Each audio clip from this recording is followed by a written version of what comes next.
Assalamualaikum warahmatullahi wabarakatuh. Nama saya Lydia Marliana dengan NIM 12040500078 dari Jurnalistik 3B. Di sini saya akan menjelaskan mengenai 25 teori komunikasi untuk memenuhi tugas teori komunikasi 1. Yang pertama ada berpikir deduktif, yaitu cara berpikir yang berlandaskan pada teori umum atau kaidah umum, atau berpikir dari umum ke khusus. Contohnya, Lydia lulus dengan nilai baik. Yang kedua ada berpikir induktif, yaitu kebalikannya deduktif, dari khusus ke umum. Contohnya 4 bilangan genap habis dibagi 2. Yang ketiga ada teori interaksi simbolik, yaitu mengasumsikan bahwa individu-individu melalui aksi dan interaksinya yang komunikatif dengan memanfaatkan simbol-simbol bahasa serta isyarat lainnya yang akan mengkonstruk masyarakatnya, menurut Suprapto 2002. Contohnya mendiskriminasi orang karena warna kulitnya.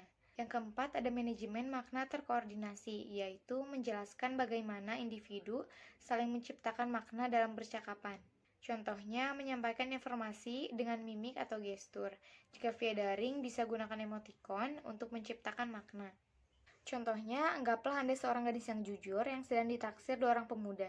Anda tidak bingung karena jelas Anda hanya menyukai salah seorang di antaranya. Apa yang terjadi ketika pemuda yang Anda senangi tersebut menemui Anda dan berdiri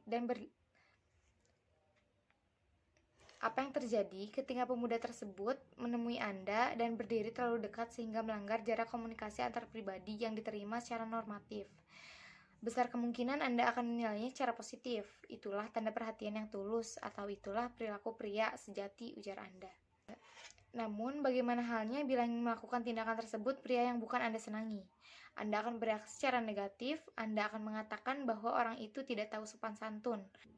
Yang keenam ada teori disonansi kognitif, yaitu perasaan tidak nyaman yang diakibatkan pemikiran, sikap, perilaku yang tidak konsisten dan memotivasi untuk mengambil langkah untuk mengurangi ketidaknyamanan tersebut. Contohnya, seorang perokok tetap merokok meski tahu bahwa rokok berbahaya bagi kesehatannya. Situasi tersebut dapat menimbulkan perasaan tidak nyaman pada seseorang. Yang ketujuh ada teori dialektika relasional, menggambarkan suatu hubungan yang terjadi dalam kehidupan manusia sebagai proses yang konstan dan bergerak. Dalam hubungan, ada kecenderungan saling menentang satu sama lain karena memaksakan suatu keinginan atau kehendak masing-masing. Contohnya, pasangan yang sedang mengalami konflik, ada kalanya mereka tidak dapat menafsirkan hubungan apa yang sedang mereka jalani. 8. Ada teori self-disclosure, proses pengungkapan informasi pribadi seseorang kepada orang lain atau sebaliknya. Contohnya, curhat dengan teman dekat. Yang kesembilan ada communication accommodation, adalah sebuah kemampuan untuk menyesuaikan, memodifikasi, atau mengatur perilaku seseorang ketika merespons komunikasi atau perilaku orang lain. Contohnya menirukan perilaku satu sama lain. Yang ke-10 ada teori groupthink, yaitu proses pengambilan keputusan yang terjadi kepada kelompok yang sangat kohesif, di mana anggota-anggota berusaha mempertahankan konsensus kelompok sehingga kemampuan kritisnya tidak efektif lagi. Contohnya tenggelamnya kapal Titanic.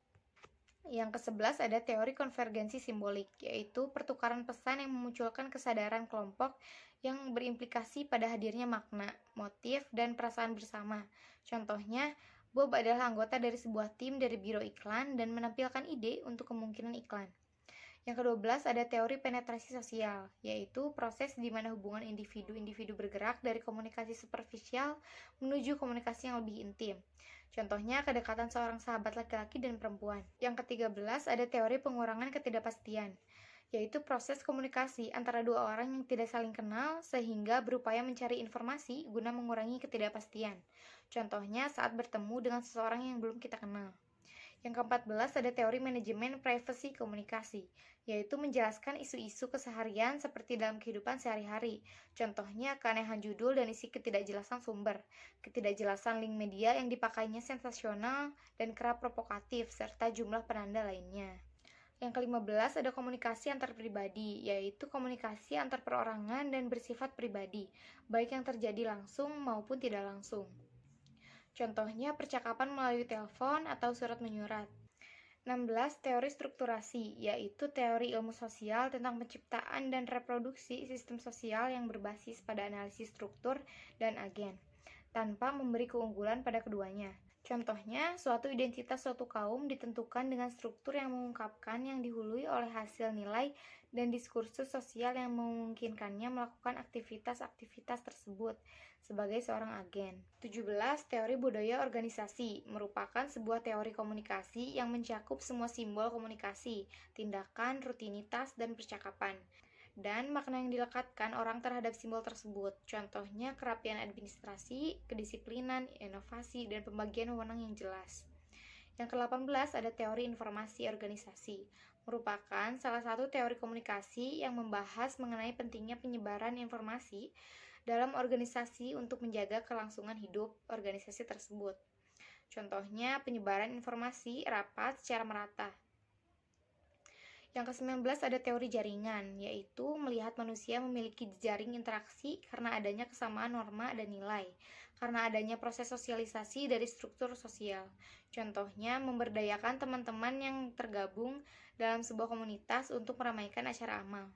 20. Ekologi media adalah studi tentang bagaimana media dan proses komunikasi mempengaruhi persepsi manusia, perasaan, emosi, dan nilai teknologi yang mempengaruhi komunikasi melalui teknologi baru. Contohnya tentang kepemilikan handphone. 21. Teori spiral keheningan adalah sebuah teori media yang lebih memberikan perhatian pada pandangan mayoritas dan menekankan pandangan minoritas. Contohnya ada pada kasus Ahok menistakan agama. Kaum mayoritas beropini bahwa Ahok benar-benar menistakan agama, sedangkan kaum minoritas beropini sebaliknya. Di sini, opini kaum mayoritas menekankan pada opini minoritas, sehingga muncul pendapat umum bahwa Ahok menistakan agama, sehingga kaum minoritas menjadi ragu untuk menyuarakan pendapatnya, dan opini kaum mayoritaslah yang diterima oleh masyarakat. 22. Teori negosiasi wajah memahami bagaimana orang-orang dari budaya yang berbeda mengelola hubungan dan perbedaan pendapat. Contohnya upaya pembukaran kasus-kasus korupsi di Indonesia yang diyakini menyeret banyak nama tokoh-tokoh serta orang-orang besar di Indonesia. 23. Teori manajemen kecemasan atau ketidakpastian mendefinisikan bagaimana manusia berkomunikasi secara efektif berdasarkan keseimbangan, kecemasan, dan ketidakpastian mereka dalam situasi sosial. Contohnya perasaan canggung atau bingung terhadap orang yang baru. 24. Teori penipuan antar pribadi yang memandang berbagai kenyataan saling bergantung pada berbagai faktor situasional pada individu yang terlibat. Contohnya, seorang karyawan izin keluar kantor untuk meeting pada manajernya. Namun, karyawan itu pergi ke mall untuk jalan-jalan. Yang ke-25, teori atribusi, yaitu merupakan teori yang menjelaskan penyebab perilaku dirinya sendiri maupun orang lain yang ditentukan apakah perilaku tersebut dipengaruhi oleh faktor internal maupun faktor eksternal. Contohnya, orang akan menganggap seorang wanita menangis bersedih karena diselingkuhi sebab sebelumnya ia pernah mengalaminya. Mungkin sekian yang dapat saya sampaikan, kurang lebihnya mohon maaf. Wassalamualaikum warahmatullahi wabarakatuh.